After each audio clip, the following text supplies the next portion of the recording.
ولدك راه ماشي نسخة منك فقط، ولكن المراية ديالك النفسية.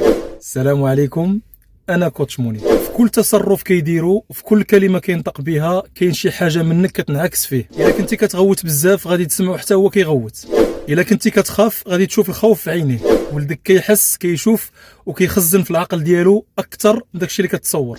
شوف، منين كنقولوا ولدك مرايتك النفسيه ماشي كنلوموك، ولكن كنفتحوا لك واحد الباب باش تفهم فهم اعمق. مثلا الا كنتي كتعصب بسرعه غادي تلاحظ ولدك حتى هو ما كيتحكمش في الغضب ديالو. الا كنتي كتعيش التوتر بلا ما تعبر عليه، ولدك يقدر يولي كتوم كيشد في الداخل ديالو بلا ما يهضر. والا كنتي كتضحك وكتعبر على المشاعر ديالك وكتسمع ليه، غادي يكبر سليم ومرتاح مع نفسه. الطفل ما كيترباش فقط بكلماتنا، ولكن كيتربى بالطاقه ديال الدار، بالصوت، بالحضور، بطريقه تعاملنا مع راسنا قبل ما نتعاملوا معه. ايوا، شنو هو الحل؟ راقب راسك قبل ما تراقب ولدك.